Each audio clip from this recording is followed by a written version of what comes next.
From Thom Hartmann's Daily Take Substack. Is America sleepwalking into the dictator's playbook? History's tyrants followed this same path, and those citizens who failed to resist lost their nations forever. Published October 1st, 2025. The following is a song inspired by this article.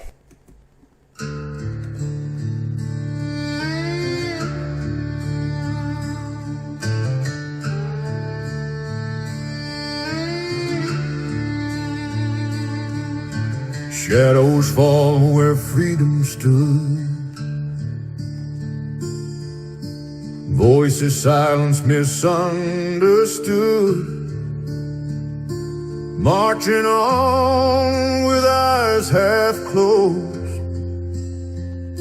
The path we're on, the world already knows.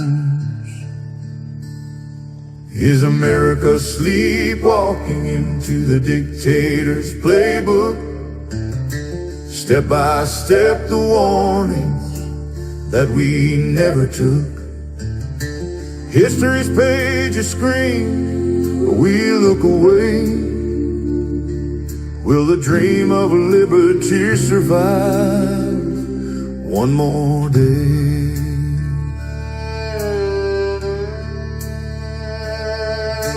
Generals warned but stayed in line. Truth but stayed in line. Truth replaced with power shrine. Power shrine. Enemies made of neighbor and friend. Every friend, never a friend. Every chapter moves closer to the end. To the end. Is America sleepwalking into the dictator's playbook? Step by step the freedoms that they slowly shook. From silence to loyalty, from fear to control. The price of apathy may be the nation's soul. Wake up, wake up. the mask is gone, the playbook's running, the danger's strong. Stand or fall, there's no middle ground. Once freedom's lost, it won't be found. Is America sleepwalking into the dictator's playbook? Step by step the choices that we never took. This is the hour, the call we must face, where sleepwalking ends with democracy raised. Sleepwalking, Sleepwalking, sleepwalking. a fading drumbeat, voices calling. Wake up.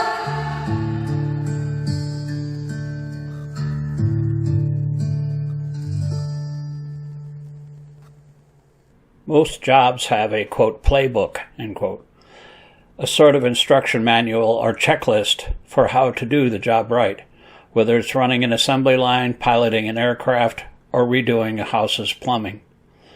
Although our media seems oblivious to it, dictators have a playbook too. It's one that's been carefully followed in recent times by Putin, Orban, Erdogan, Duterte, Bolsonaro, and numerous initially elected leaders of other smaller nations.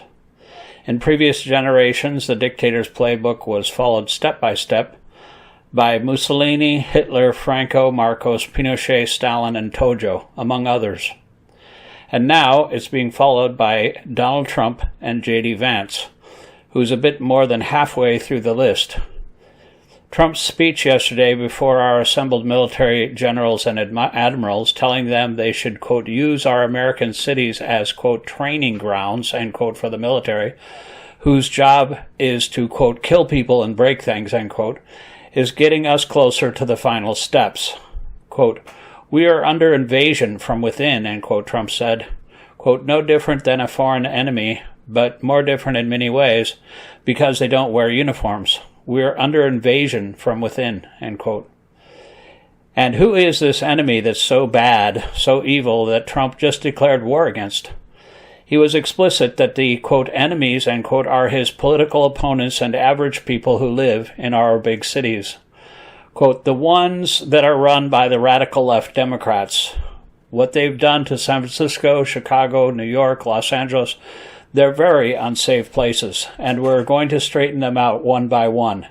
This is going to be a major part of for some of the people in this room. That's a war too. It's a war from within, end quote. What's most astonishing about the reporting on this meeting is that none of the media I follow have ever even once mentioned that militarizing the nation's cities is one of the most significant steps in the dictator's playbook. Combine that with the demand for absolute loyalty to their dear leader. Trump told the generals, quote, if you don't like what I'm saying, you can leave the room, end quote. And he declared himself the absolute ruler of America, wielding the most lethal military in the history of the world against our nation's own citizens. Rachel Maddow recently laid out 5 moves the dictators reliably make. First, they identify an internal enemy to blame for social ills. Trump has spent years turning immigrants, big cities, and universities into scapegoats. Now, like every dictator listed above has done, he's claiming that the opposition political party, the Democrats, are the, quote, enemy within, end quote. Second, they turn security forces inward, exactly what Trump's new call for turning our military against our cities represents. The moment a dictator turns military forces built to destroy foreign adversaries against his own people, the rest of the transformation becomes easier. Third, they criminalize dissent and protest, insisting that when people show up in the streets, it is not constitutionally protected free speech and the right to, quote, peaceably assemble and petition the government for redress of grievances, end quote, but a security, quote, threat, end quote, to be crushed rather than heard and responded to. Fourth, they intimidate and capture the press and punish truth-telling, as we're seeing now with right-wing billionaires capturing virtually every major traditional and social media source in America. Fifth, they seize control of independent institutions like universities, law firms, and civil service to eliminate any professional standards that interfere with dear leader's will. Overlay that list with the work of historians and political scientists like Timothy Snyder, Stephen Levitsky, Daniel Ziblatt, Ruth Ben-Ghiat, Jason Stanley, and M. Gessen. Their research on how democracies die all point to the same ingredients. Deny or rewrite election results to delegitimize democracy itself. Declare political opponents enemies of the state. Turn independent institutions like the Department of Justice, the Civil Service, and the military into personal tools. Flood the public square with lies so thoroughly, Steve Bannon proudly called it, quote, flooding the zone with shit, end quote, that reality itself becomes negotiable. Tolerate or celebrate political violence on behalf of the dictator and demonize violence against his followers and mouthpieces as sedition and treason. Demand personal loyalty instead of constitutional duty. Invoke a mythic past and promise national rebirth only if the strong man is given total sovereignty. Use his office to rapidly enrich himself and his family while creating a patronage network of loyalists who owe their fortunes to him. There is also the money. Autocrats rarely forget to convert state power into private wealth. Trump's hotels, golf courses, and commercial properties brought in millions from foreign governments during his first time in office, as documented by White House Oversight Committee findings. His son-in-law, Jared Kushner, secured a $2 billion investment from Saudi Arabia's sovereign wealth fund almost immediately after leaving the White House. Ivanka Trump picked up a fast-track Chinese trademarks while advising her father in government. Kleptocracy is not a side effect of authoritarianism or fascism. It's essential, particularly when some of that fortune is shared with those willing to break the law to support dear leader. So far, according to reporting, Trump and his family have made at least $5 billion from his 9-month-long presidency. It's a core feature of the dictator's playbook. And when people protest the theft of the nation's resources and the personal enrichment based on handing out favors, dictators go after them in the most brutal ways imaginable. It begins with investigations, but never ends there. Just look at what he's doing to Jim Comey and Miles Taylor. And now Trump has issued a national security presidential memorandum that essentially says Democrats, atheists, Muslims, Jews, socialists, and queer people are terrorists. Not because of anything they've done, but because of who they are or what they believe. It directs the FBI, DOJ, and over 200 joint terrorism task forces, coordinated with police forces all across the country, to investigate anyone who has met its indicators of potential terrorism.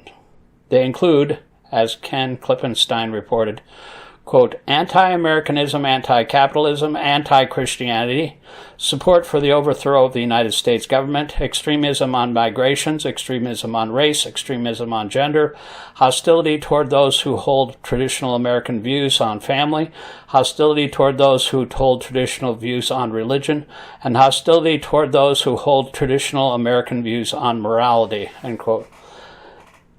Do any of those sound like you? If Trump and Republicans continue down this road, get ready to have your life turned upside down as they tear apart your social media profiles, search your email and postal mail, surveil you, and one day bang on your door in the middle of the night. And you don't have to have anything, you don't have to have actually done a thing. Trump's orders explicitly calls on the FBI and local police coordinating with them to, quote, intervene in criminal conspiracies before they result in violent political acts. To go after you before you do anything based entirely on who you are, what you love, who you believe, and what you say. That is not the America of our founders or the men and women who fought and died to keep us free for 249 years envisioned. And again, the mainstream media has almost entirely missed it, while right-wing media ignored it altogether, even though one day it may be directed against them if they say or do anything to offend Donald Trump or his henchmen. When Trump told the generals he would remove anyone who does not agree with everything I say, end quote, he also embraced the logic of tyrants who treat disagreement as insubordination. Democracies rely on officers sworn to the Constitution, not to one man.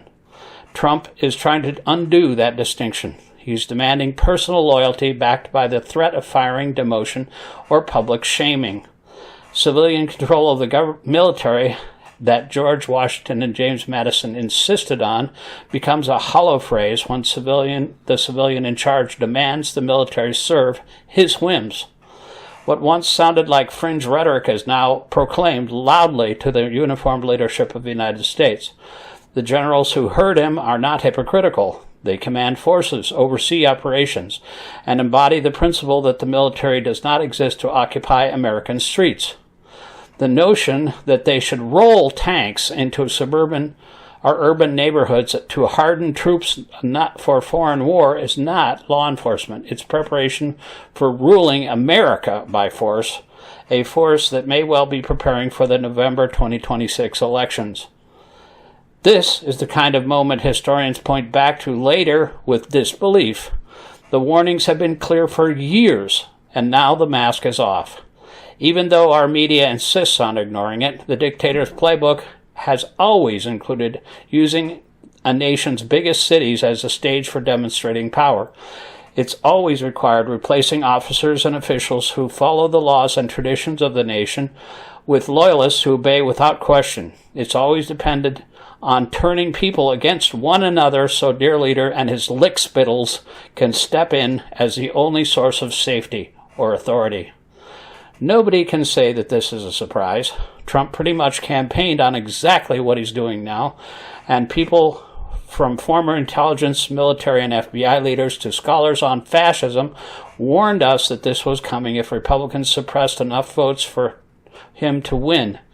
Without the GOP having prevented 4.2 million registered citizen voters from voting or having their votes counted, Kamala Harris would have won, and the House and Senate would today be under Democratic control. The question is now whether Americans will accept a president who treats their homegrown as battle simulations and sees disagreements by generals and agency leaders as an offense punishable by firing, imprisonment, or exile. As I point out in my new book, Last American President, it'll depend on whether we'll stand up and speak out, or whether, like our media and so many universities, law firms, media outlets, and giant corporations, will cower in fear and submit to Trump's demands. That is not law and order. It's not democracy in a free republic. It's the language of autocracy that yesterday was spoken out loud in front of the armed forces of the United States and is echoed every time Trump attacks a reporter, media outlet, or one of his many, quote, enemies, end quote. Will American democracy survive this onslaught straight out of the dictator's playbook? To a large extent, that will depend on you, me, and our elected officials, summoning the courage to resist and protest loudly, and our media to call it out for what it is. The clock is ticking, and these guys are racing for the finish line.